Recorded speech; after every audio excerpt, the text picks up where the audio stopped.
Tennis tactics should be logical and simple.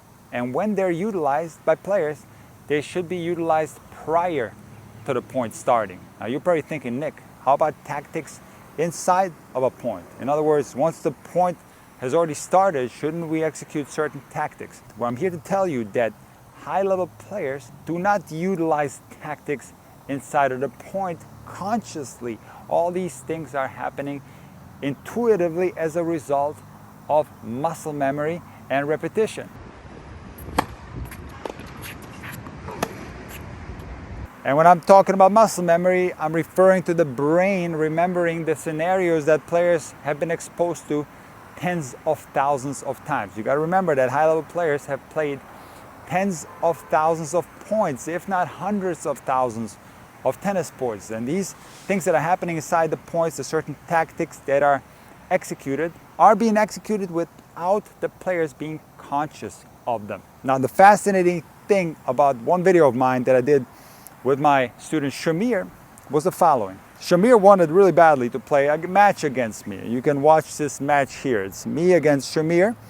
Now I made the decision to mic Shamir, to put a little different twist on the video. You know what else? I'm going to give you the mic. Okay. So we can hear your thought process.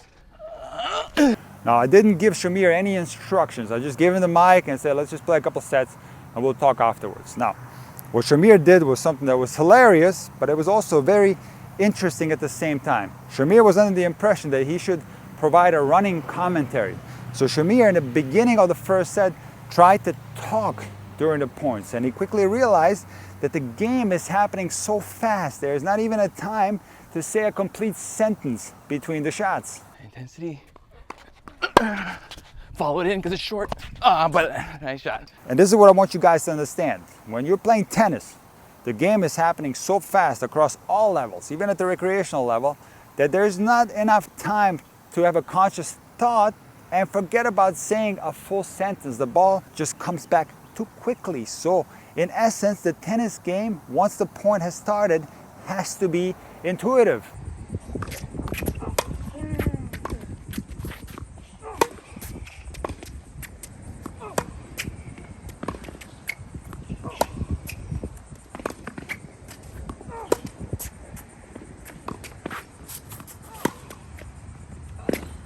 And of course, there's going to be many tactics that you can utilize prior to the point starting. I made an entire course titled Intuitive Tennis Tactics that's on my website, intuitivetennis.com. You can check it out basically for free with a 7-day free trial. And once the 7-day free trial is over, it's only $14.99 a month after that. And there's 6 chapters there. It's a very comprehensive course. And I give you many tactics that can help you win more matches. These tactics are simple in nature. This is not a complex, so to speak, where you're going to be utilizing these convoluted methods. No, these are logical, simple tactics that are utilized by the greatest players in the history of the game. But how about tactics inside of the point? While they are absolutely intuitive and players are not consciously thinking about them because they've been exposed to these scenarios thousands, if not tens of thousands of times, how about you guys at the recreational level where you haven't been exposed to these scenarios? Well, here you are going to have to learn some tactics that should be utilized inside of the point.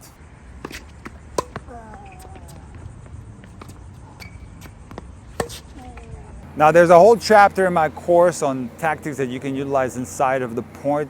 And I'm not going to go through the whole chapter here, but I'm going to give you one valuable tip, one tactic that recreational players should utilize, and some tactical mistakes that players commit under this scenario.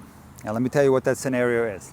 Something that happens all the time at the rec level, and that is when your opponent or opponents are rushing the net.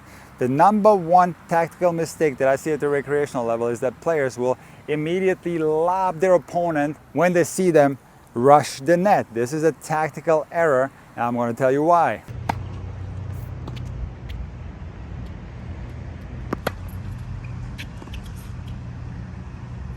See, the lob is a low percentage shot. You don't perceive it to be a low percentage shot because you see a wide open space if you're playing outdoors and it seems like a good idea.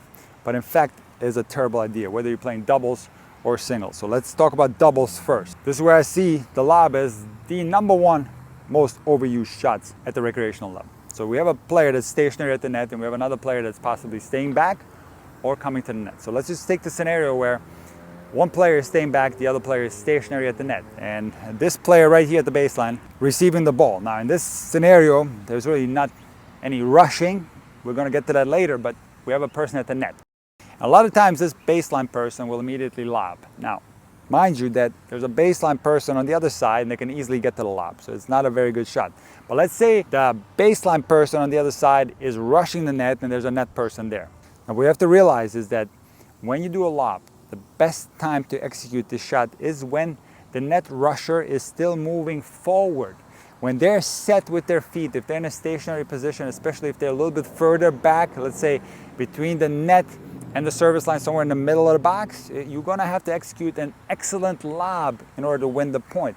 It's going to be very easy for that person to hit an overhead. Also, mind you that at the recreational level, very few players possess a topspin lob. Most of the lobs executed at the rec level are defensive lob. In other words, flat lobs, and these are going to be very easy to run down. So remember this, whether you're playing singles or doubles, when you are executing the lob, make sure that your opponent is still moving forward. Then the lob doesn't have to be good, and it can even be a defensive lob because your opponent is still in a forward movement. It's going to be very tough for them to change the direction and go backwards. The quality of the lob can be lower, and therefore it can be higher percentage. If your opponent is in a stationary position, if they're firmly planted to the ground, even if they're a little bit further back in the court, now you're going to have to hit a high quality topspin lob to have any chance of winning the point, and it's a low percentage tactic. For that reason, you have to be very selective when utilizing lobs when your opponent rushes the net.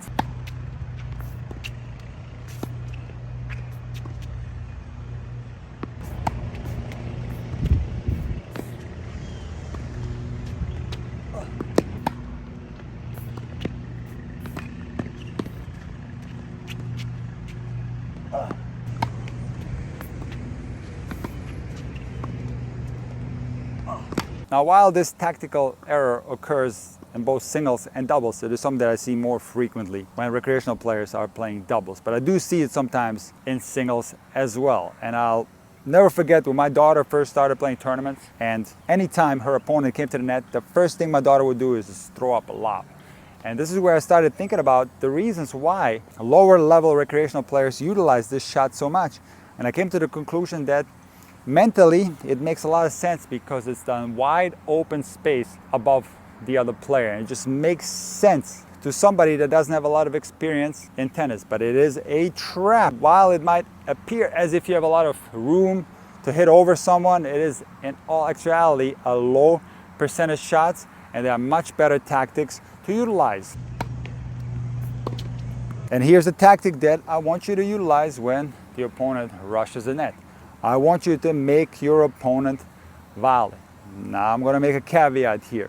When you make your opponent volley, I want you to aim below the hip. Now, if you watched the Laver Cup, I'm sure you saw that Frances Tiafoe took the head off Federer and Nadal in the third set super tie break. And when he took Nadal's head off, it was 10-all in the breaker. So it was a crucial moment in the tiebreak, and the whole world was watching. And Frances Tiafoe hit two unbelievable returns right at the net person. Now he hit what I call the blind spot. A player biomechanically has limitations of how they can defend a ball when it's hit at a certain position in the body. If you want to know in more detail what the blind zone is, I talk about it briefly in a volley lesson with Anna, and you can go to my website where I have a full-length video on this topic. I'm not going to get into it now, otherwise this video would be an hour long. But in any case, I don't want you to go over the hip at the recreational level because this is something that's very dangerous. If you go above the hip at the net person, you can hit them in the throat, you can hit them in the head, and you can hurt them really badly. It is something that's very dangerous and something that I don't want you to do. I want you to go at the net rusher below the hip, and optimally I want you to aim right at their feet. Why at their feet? Because now they're going to have to volley up, and when they volley up, they're very unlikely going to hit a volley winner, and they're likely going to pop the ball up, and now you're going to have an easier time to hit the passing shot on the next shot.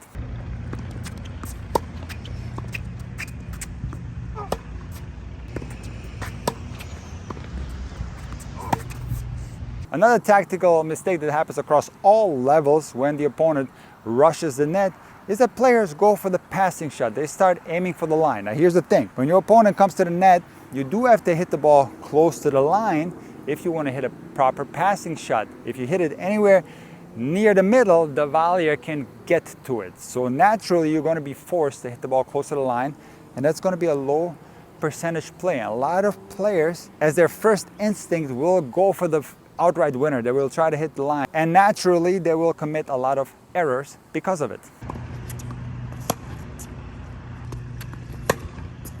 So again, it's a much better option to make your opponent volley, especially if we're talking about the recreational level. Aim below their hip, make them volley up, and now when they pop that volley up and you get a ball that's a little bit slower, a little bit shorter, now it's going to be a lot easier to hit that passing shot winner on the next shot.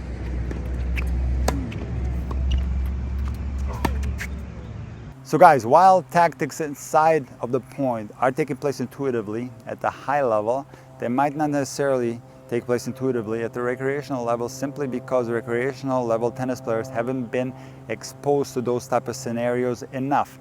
So in that case, you do have to consciously be aware of some of the tactical that you have once the point has already started.